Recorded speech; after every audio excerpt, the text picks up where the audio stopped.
Hello students, welcome to Tutitude.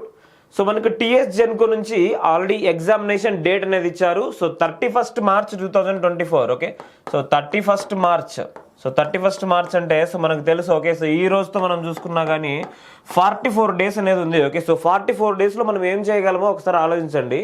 So ఇక్కడ 1 or 2 students నాకు పర్సనల్గా మెసేజ్ చేసింది ఏంటంటే, సార్ ఎగ్జామినేషన్ కంపల్సరీగా అదే డేట్లో జరుగుతుందా అని అడుగుతున్నారు. ఓకే, సో ఈ డేట్లో కంపల్సరీగా ఎగ్జామినేషన్ జరుగుతుంది. ఓకే, సో మీరు ఎటువంటి రూమర్స్ని మీరు అసలు బిలీవ్ చేయకండి. ఓకే, ఖచ్చితంగా ఎగ్జామినేషన్ జరుగుతుంది. ఆల్రెడీ డేట్ వైజ్ ఇచ్చారు. 2 సార్లు మన ఎగ్జామ్ పోస్ట్పోన్ అయింది, ఇంకొకసారి పోస్ట్పోన్ అయిందంటే ఇంకా ఎగ్జామ్ లేనట్లే అనమాట. ఓకే, సో ఖచ్చితంగా 31st March ఎగ్జామినేషన్ అనేది జరుగుతుంది. ఓకే, సో పూర్తిగా మనకు 44 రోజులు ఉన్నాయి. ఓకే, సో మీరు ఏం చేయగలరు 44 daysలో అని చెప్పేసి అంటే, ప్రతి ఒక్క సబ్జెక్ట్ని మళ్ళీ కూడా మీరు చదవగలరు. ఓకే, సో ఫస్ట్ మనకి జెన్కో ఎగ్జామినేషన్ నోటిఫికేషన్ వచ్చినప్పుడు, ఓకే నోటిఫికేషన్ వస్తుంది 3 daysలో అప్లికేషన్ ఫిల్ చేసుకోవచ్చు అని చెప్పి ఇచ్చినప్పుడు మనకి ఇచ్చింది కూడా almost same time. Okay, so 50 days around మనకు ఇచ్చారనమాట.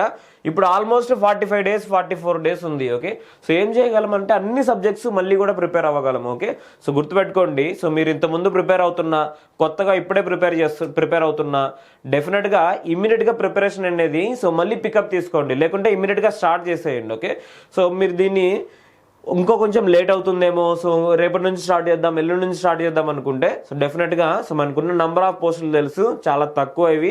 సో ఎలక్ట్రికల్కైనా ఎలక్ట్రానిక్స్కైనా వేరే డిపార్ట్మెంట్ ఏదైనా కానీ నెంబర్ ఆఫ్ పోస్టులు అనేది చాలా తక్కువ. మీరు కొంచెం రెస్ట్ తీసుకున్నారంటే ఇంకొకరు కాంపిటీషన్లోకి యాడ్ అవుతున్నట్లే. ఓకే, సో గుర్తుపెట్టుకోండి. ఓకే, సో ఇన్ని రోజులు పోస్ట్పోన్ అయింది కాబట్టి సో చాలా మందికి ఇంట్రెస్ట్ పోయి ఉండొచ్చు, కానీ డెఫినెట్గా మీరు ఏం చేయాలి, అన్ని సబ్జెక్ట్స్ని మళ్ళీ రివిజన్ చేయండి. ఓకే, సో ప్రీవియస్ క్వశ్చన్స్ చేయండి, మళ్ళీ ఇంపార్టెంట్ క్వశ్చన్స్ అన్ని కూడా రాసుకోండి. ఓకే, సో అలాంటి టెస్ట్ సిరీస్ రాయండి, ప్రతిదీ చేయాలి. ఓకే, సో డైలీ మీరు minimum okay so 8 to 10 hours spend చేస్తేనే మళ్ళీ. ఓకే, సో ఇంతకుముందు ఏ విధంగా మనము December 17th ఎగ్జామినేషన్ ఉందనుకుంటున్నాము, ఓకే అప్పుడు ఏ విధంగా చేశారో సిమిలర్గానే ఇప్పుడు కూడా మీరు చేయాలి. ఓకే, సో గుర్తుపెట్టుకోండి, మీరు డిలే చేశారంటే మీ ప్రిపరేషన్ని ఇంకొకరు కాంపిటీషన్లోకి ఎంటర్ అవుతారు. ఓకే, ఇంకొకరు కాంపిటీషన్లోకి ఎంటర్ అవుతారు. ఓకే, సో ఫస్ట్ టాప్లో ఉన్న వాళ్ళకి మాత్రమే మనకు పోస్టింగ్ అనేది ఉంటుందని తెలుసు.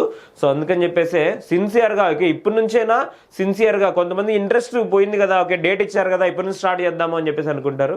సండే నుంచి చేద్దాం, మండే నుంచి చేద్దాం కాదు, సో ఇమ్మీడియట్గా మీరు స్టార్ట్ చేసేయండి. ఓకే, ఒక సబ్జెక్ట్ ఈరోజు కంప్లీట్ అయినా కానీ చాలా బెటర్ అనమాట. ఓకే, సో చిన్న సబ్జెక్ట్ తీసుకోండి, ఓకే కంప్లీట్ చేయండి. సో తర్వాత పవర్ ప్లాంట్ కంప్లీట్ చేయండి. గుర్తుపెట్టుకోండి, పవర్ ప్లాంట్ అనే సబ్జెక్ట్ నుంచి ఎక్కువ నెంబర్ ఆఫ్ క్వశ్చన్స్ అనేవి ఉంటాయి. ఓకే, సో మీరు నమ్మినా నమ్మకపోయినా ఆ సబ్జెక్ట్ మనకి ఎక్కువ మార్కులు ఇస్తుంది, అందులో అది కొంచెం ఈజీ సబ్జెక్ట్ కూడా. ఓకే, మీకు ఏమైనా పెండింగ్ ఉంటే సో కంపల్సరిగా కంప్లీట్ చేసుకోండి వీటిని. ఓకే, సో అలానే మీకు ఏమైనా డౌట్స్ ఉన్నా కానీ, లేకుంటే కోచింగ్ సంబంధించి ఏదైనా కావాలన్నా కానీ మా నెంబర్స్ కాల్ చేయండి. సో దాని నుంచి మీరు కావాల్సిన గైడెన్స్ తీసుకునేసి ప్రిపేర్ అవ్వచ్చు. ఓకే, సో ఎనీవే మీకు సబ్జెక్ట్ గురించి కానీ, లేదంటే ఏదైనా నోటిఫికేషన్ సంబంధించి కానీ ఏమైనా డౌట్స్ ఉంటే సో డెఫినెట్గా కాంటాక్ట్ అవ్వండి. All the best, thank you so much.